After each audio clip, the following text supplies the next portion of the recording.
स्वागत है दोस्तों स्टडी फॉर यूपीएससी में। हम लोग इकोलॉजी में पार्ट 2 तक देख लिया था। अब हम लोग इकोलॉजी पार्ट 3 देखने जा रहे हैं, और जिसमें हम पहला चीज़ देखने जा रहे हैं प्रजाति के बारे में। यहाँ इससे इससे पहले वाले वीडियो में आपको प्रजाति और प्रजाति के लक्षण क्या होते हैं वो हम आपको बता चुके हैं, और संकर प्रजाति क्या होती है वो भी बता चुके हैं। अब हम लोग अलग अलग प्रकार के प्रजाति के बारे में देखते हैं, जिसमें पहला नंबर है कुंजी शिला प्रजाति या की स्टोन स्पीसीज। ध्यान दीजिएगा, की स्टोन प्रजाति वह जीव है जिसका पारिस्थितिक तंत्र पर असाधारण प्रभाव होता है। इसकी संख्या कम होती है। ध्यान दीजिएगा, भले इसकी संख्या कम होती है लेकिन इसकी उपस्थिति जो है ना वो पूरे इकोसिस्टम की संरचना और जैव विविधता बनाए रखने के लिए अत्यंत महत्वपूर्ण होता है। इट मीन्स कि यदि यह प्रजाति हटाया जाए या कम किया जाए तो पूरा इकोसिस्टम जो है उसका संतुलन बिगड़ सकता है। ठीक, आगे बढ़ते हैं, इसका एग्जाम्पल देखते हैं। सबसे इम्पोर्टेंट तो इसका एग्जाम्पल सभी है। ठीक, पहला है सी ओटर। ये क्या करता है ना, समुद्री अर्चिन को नियंत्रित कर कैल्प फॉरेस्ट को सुरक्षित रखने का काम करता है। इसके अलावा मधुमक्खी भी कुंजी शिला प्रजाति में आएगा। कोई कोई विद्वान, बहुत सारे विद्वान इसको मानते भी हैं, कोई कोई नहीं भी मानते हैं। यह परागन में मदद करता है, और जानते हैं कि परागन होने से फूल फल पत्ती सब आएंगे, और फूल फल पत्ती आएंगे तो बहुत सारे जीव जंतु इस पर डिपेंड होंगे। नहीं तो परागन होगा नहीं तो पेड़ पौधा मर जाएगा। ठीक है ना, इसलिए इकोसिस्टम की संरचना के लिए बहुत ज़रूरी है ये। गिद्ध, टाइगर, तितली, हमिंग बर्ड, प्रेयरी डॉग, ये प्रेयरी घास मैदान में पाया जाने वाला जो डॉग होता है, कुत्ता, वो हो गया। जीवाणु हो गया। चीर वनों में चौड़ी पत्ती वाला वृक्ष और वीवर, ये सब इसका कुछ एग्जाम्पल है कुंजी शिला प्रजाति का। ठीक है, अब हम लोग आगे बढ़ते हैं।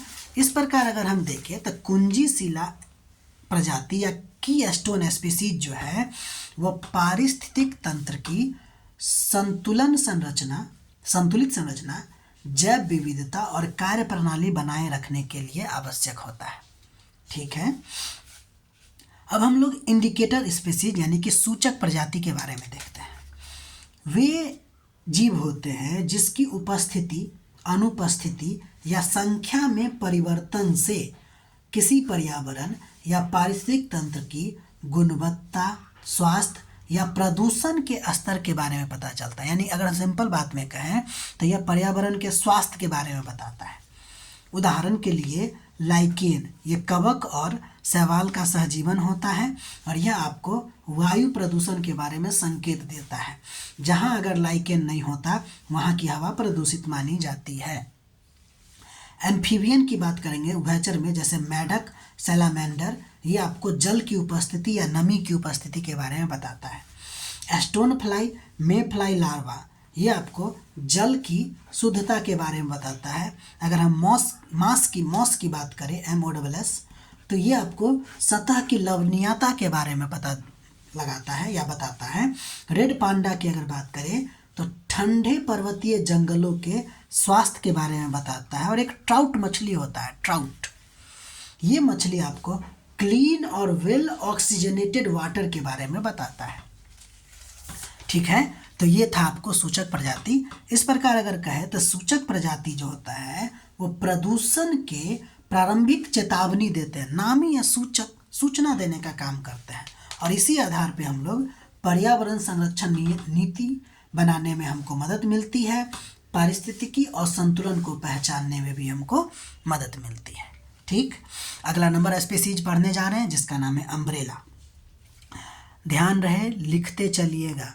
ठीक है, ये सब बहुत इम्पोर्टेंट चीज़ सब है, बार बार एग्जाम में PT में आपको देखने को मिल सकता है।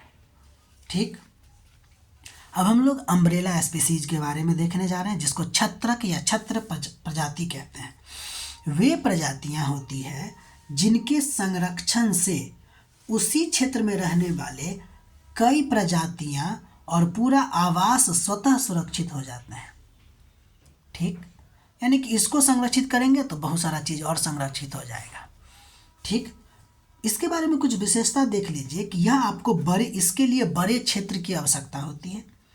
ये अक्सर आपको शीर्ष उपभोक्ता होता है या बड़े आकार की प्रजाति होती है। इसके संरक्षण से जैव विविधता संरक्षण को बल मिलता है। उदाहरण की बात करते हैं तो टाइगर है, एलिफेंट है, जाइंट पांडा है, ग्रिजली बियर है, कोहो सैलमन मछली है, राइट वेल है, स्पॉटेड आउल है, रेड उल्फ है, बेचिक स्पोर्ट्स तितली है। ठीक है, ये सब इसका क्या है, एग्जाम्पल है। एग्जाम्पल भाई भूलने का नहीं, हम बार बार कह रहे हैं। जैसे ग्रिजली बियर, कोहो सैलमन मछली, रेड उल्फ, बेचिक स्पॉटेड तितली, ये सब आपसे पूछा जा सकता है। ठीक है, अगला नंबर हम लोग देखने जा रहे हैं जिसका नाम है फ्लैगशिप स्पीसीज यानी कि पताका प्रजाति। ध्यान दीजिए, ये वे प्रजाति होती है जिन्हें संरक्षण के प्रतीक के रूप में चुना जाता है ताकि लोगों में जागरूकता बढ़े, किसी क्षेत्र विशेष या पारिस्थितिक संरक्षण के लिए जन समर्थन मिल सके। यानी सिंपल बात है कि ये प्रजाति संरक्षण के प्रतीक के रूप में उपयोग होता है, उसको फ्लैगशिप स्पीसीज कहते हैं। ठीक है, तो इसका एग्जाम्पल की अगर बात करेंगे तो इसका एग्जाम्पल आप ले सकते हैं बाघ, जाइंट पांडा, ये WWF का होता है प्रतीक चिन्ह, हाथी, गंगा नदी डॉल्फिन। ठीक है, अब अगला नंबर हम लोग पढ़ने जा रहे हैं जिसका नाम है स्थानिक प्रजाति। ठीक, ऐसी प्रजाति होती है जो केवल किसी एक विशेष भौगोलिक क्षेत्र में ही पाई जाती है। ठीक, दुनिया के किसी अन्य भाग में प्राकृतिक रूप से तो नहीं मिलती है, मिलेगा इसको उठा के दूसरे जगह ले जाके रख देंगे तो, लेकिन प्राकृतिक रूप से नहीं पाया जाता, यह किसी विशेष क्षेत्र में ही पाया जाता है। यानी इसका जो वितरण होता है ना वो बहुत सीमित होता है और ये किसी क्षेत्र की जैव विविधता का विशिष्ट पहचान होता है। ये उस क्षेत्र का मूल होता है, मूल जैव विविधता का आधार होता है, यानी कि जैव विविधता का मूल आधार यही होता है। उदाहरण की बात करते हैं, ये बहुत इंपॉर्टेंट उदाहरण है। जैसे एशियाई शेर, ये आपको केवल गिर वन में मिलता है। पर्पल फ्रॉग, नीलगिरी ताहर, सिंहपुच्छ मकाक, ये सब के सब आपको पश्चिमी घाट में मिलता है। ये तो क्वेश्चन कितना बार पूछा गया है नीलगिरी ताहर के बारे में, और सिंहपुच्छ मकाक कहाँ पाया जाता है तो पश्चिमी घाट में पाया जाता है। उड़न गिलहरी, ये उड़ने वाला नहीं होता है, लेकिन ये एक डाली से दूसरे डाली पे जो है ना आपको कूदता रहता है, इसलिए इसको उड़न गिलहरी कहते हैं। संगाई हिरन मणिपुर में पाया जाता है। सीवेट केवल मालाबार में ही पाया जाता है। तो ये इसको हम लोग स्थानिक प्रजाति कहेंगे। ठीक है, तो ये रहा आपका इकोनॉमी पार्ट 3। ठीक है, हम लोग आगे भी इसको कंटिन्यू करेंगे। आप लोग को अगर अच्छा लग रहा है तो लाइक कीजिए, सब्सक्राइब कीजिए और सबसे इम्पोर्टेंट बात नोट बनाइए और पढ़ते रहिए। ठीक है, मिलते हैं हम लोग अगले वीडियो में।